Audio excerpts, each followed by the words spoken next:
유방암, 수술 항암 없이도 살아난 사람들의 비밀에 대해서 자, 이제 더 차이나 스터디는 한국판 번역 무엇을 먹을 것인가에 있는 중요한 내용들을 살펴보겠습니다. 이 책도 여러분들이 유방암 환자들이 많이 보시는데요. 유방암, 수술 항암 없이 완치할 수 있다. 윤태호 선생님의 책 굉장히 쉽고 여러분들이 이해하기 쉽게 나와 있기 때문에 한번 보셔도 좋고 제가 그 내용들을 핵심적인 부분을 추려놨습니다. 유방암 환자가 죽는 실제 이유는 유방암 때문인가? 뭐 때문인지 한번 살펴보겠습니다. 자, 유방암의 확진을 받은 후에 수술이 가능하면 수술을 받고 그 후에 대부분 항암이나 방사선 혹은 나름의 자연요법을 병행을 합니다. 이게 현재 이제 실체죠. 자, 수술할 때는 유방과 연결된 림프절까지 같이 제거를 해요. 림프가 피부 밑에 다 깔려 있기 때문에. 그래서 유방 수술, 절제 수술 하시는 분들은 림프까지 제거하는 수술을 받는 경우가 대부분입니다. 자, 림프가 절단이 되면 림프 순환에 장애가 발생하면서 노폐물이 빠져나갈 수가 없어요. 자, 피부 밑에 림프가 다 깔려 있는 거 아시죠? 유방 쪽에, 애과 쪽에, 서해부 쪽에 쫙 다 이제 림프가 깔려 있기 때문에 림프는 아시다시피 우리 몸에 그 세균이 들어오면 그 세균을 무찔러주는 창을 들고 무찔러주는 애가 림프 군대예요. 자, 그러면 유방을 자를 때 림프를 자르면 이제 어떤 일이 생길지를 여러분들이 상상을 해보셔야 돼요. 그래서 유방 절제 수술하신 분들이 이제 부종이 발생합니다. 또 림프까지 전이가 이제 림프를 절제하면은 이제 재발전이 안 되게 한다고 항암을 하고 방사선하고 절제를 하시는데 오히려 이제 부종이 생기면서 몸에 파수대가 없어지는 거예요. 그래서 수술 후에 림프 부종이 많이 생기죠. 자, 또한 혈액순환에 장애가 와요. 림프를 자르니까 림프 순환이 안 되겠죠. 그래서 수술 주변 조직에 산소가 들어가지 못하니까 이 림프를 다 싹둑 잘라내니까 암이 발병할 환경이 조성이 됩니다. 수술 주변에 림프를 자르니까 산소가 못 들어가요. 모리스타 게이츠 박사가 한 암의 기전 생각나십니까? 암은 세포 단위에 뭐가 들어가지 않아서 생긴다? 산소가. 그래서 암은 산소가 답이다라는 책도 있고 암은 해독이 답이라는 책도 있죠. 예. 그래서 산소가 들어가지 못하면 해독이 안 돼요. 독소가 계속 차곡차곡 축적이 되니까 어떻게 보면 같은 얘기예요. 일맥상통합니다. 맥락적인 부분을 보면. 자, 림프가 제거가 되면 면역력이 크게 떨어지고 암이 아주 신속하게 성장하는 것을 억제할 수가 없어요. 그죠? 이후 항암제와 방사선 투여로 몸은 말 그대로 만신창이가 됩니다. 대다수의 유방암 환자는 그 과정만 잘 버티면 생존하는 것으로 오해하면서 항암 10차, 20차까지 잘 견뎌내요. 내가 항암만 잘하면 이제 나는 다시는 재발 전이가 안 될 거야 하고 대부분 이런 과정들을 거쳐오셨죠. 그렇게 오해하는데 항암제의 독성을 버티면 버틸수록 죽음의 수렁으로 점점 깊이 빠져든다고 이 책에서 지금 이 책에 있는 내용들을 제가 이 핵심적인 부분을 추린 겁니다. 항암 치료를 받으면 식사도 하지 못하고 가운만 봐도 구토를 하고 속이 울렁울렁대고 메스꺼워지고 면역력이 떨어지고 암세포 하나 죽이려고 정상세포 1000개 만 개를 파괴시켜 놨으니 면역력이 떨어지고 전신이 피로하고 탈모 때문에 아예 이 머리를 아예 그냥 미는 분들도 많고 부작용을 잘 보셔야 돼요. 이런 증상은 산소가 극심하게 부족해서 나타나는 죽음의 시그널입니다. 근데도 여러분들 항암하시면서 구토가 오고 메스꺼움이 오고 면역력이 떨어지고 전신 피로, 탈모 같은 부작용은 이걸 겪으면 여러분들이 재발 전이가 없이 안전하다고 생각하신다는 거예요. 자, 이 증상은 뭐냐면 죽음의 신호예요. 몸에 산소가 부족해서 암이 걸렸는데 산소를 더 씨를 말리는 처치를 하고 있는데 여러분들은 이런 착각을 하고 계신다는 거예요. 결국 많은 환자가 죽음에 이르게 됩니다.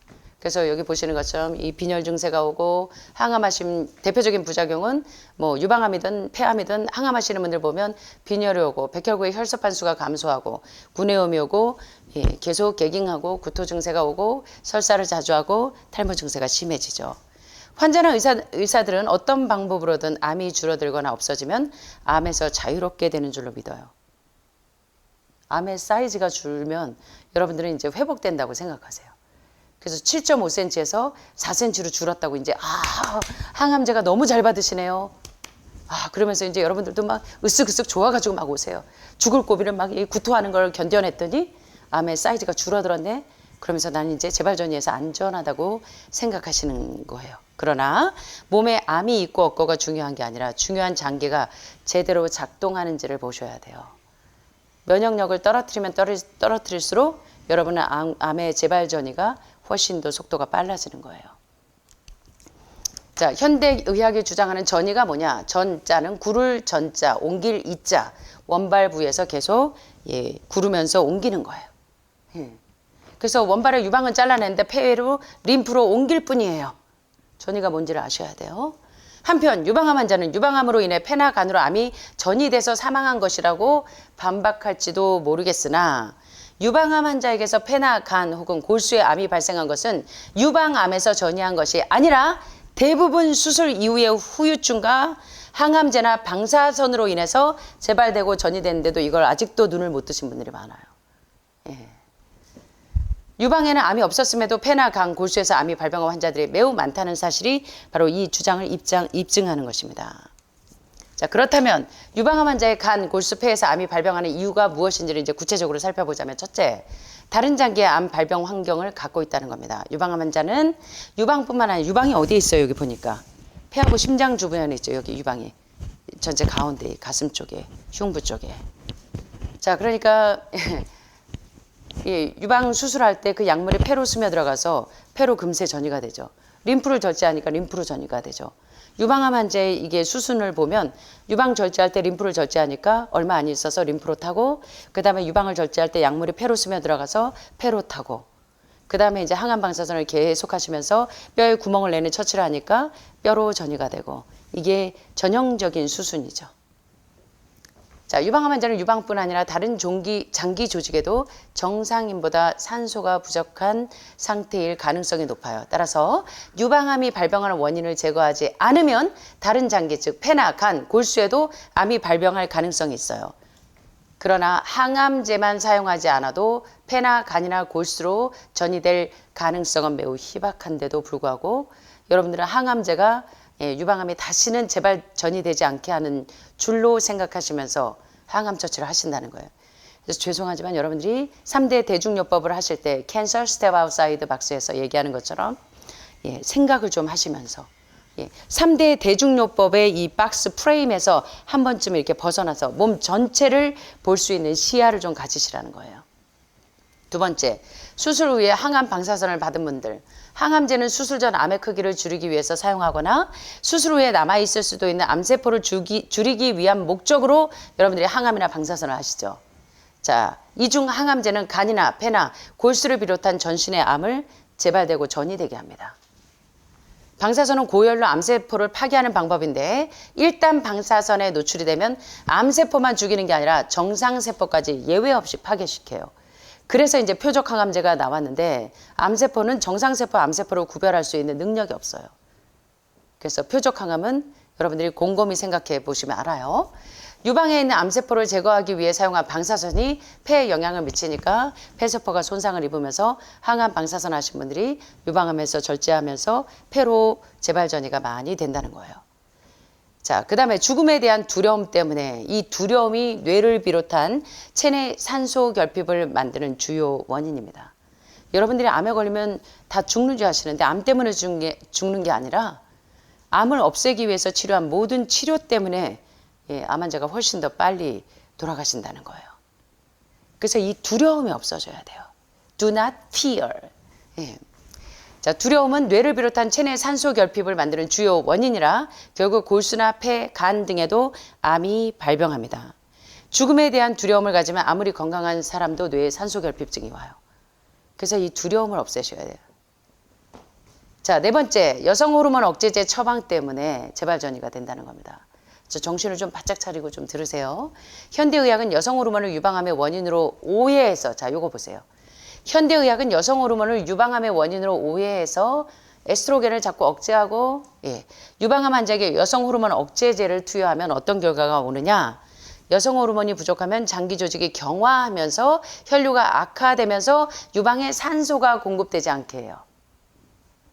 결국 유방암뿐만 아니라 모든 장기 조직에 암이 재발되고 전이되게 하는 주요 원인이 여성 호르몬 억제제 처방 때문이라고 윤태호 선생님의 유방암 수술 항암 없이 완치할 수 있다 책에 나오는 내용들을 핵심적인 부분을 추린 겁니다.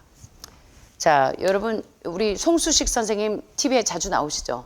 암으로 4번이나 수술하셨는데 예, 송수식 박사가 4번의 암 극복기에서 2년 전에 전립선암까지 총 4번의 암 수술을 겪었는데 대장암과 전립선암 등 4번의 수술을 받았지만 항암제를 단 한 번도 받지 않아서 자신은 생존했다고 증언을 하죠. 예. 송수식 정신건강의학 전문의. 따라서 상대적으로 뇌의 산소 부족을 만들지 않는데도 불구하고 유방암이 항암제를 사용하지만 않아도 대부분 산소 결핍에 의해서 생기는 암에서 해방될 수 있어서 죽지 않는다는 거예요. 예.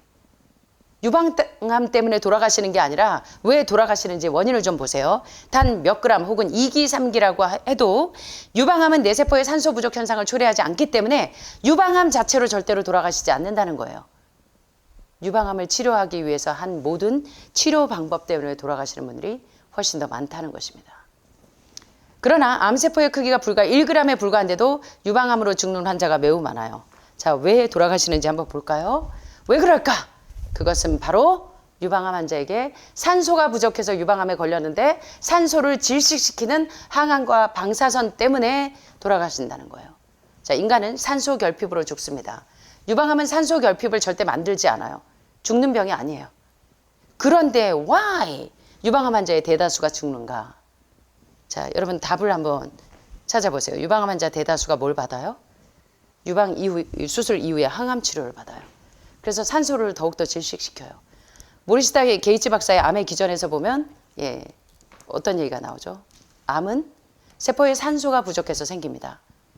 그런데 계속 세포의 산소를 질식시키는 항암이나 방사선 처치를 하면 브레인 커맨드, 뇌의 명령을 받지 않고 be out of control cellular division, 억제할 수 없는 세포 분열이 일어나면서 암세포가 계속 자기와 똑같은 암세포를 계속 찍어내는 기전을 설명하는 게 모리시타 게이츠 박사의 암의 기전 내용들을 여러분들이 한번 살펴보시면 돼요. 그 논문을 한번 보세요. 자, 유방암 환자가 죽는 이유는 유방암 때문에 죽는 것이 아니라 뭐 때문에 죽는다? 여기 나와 있잖아요. 뭐 때문에 죽는다? 여기 아무도 안 계시나 봐요. 뭐 때문에 돌아가세요?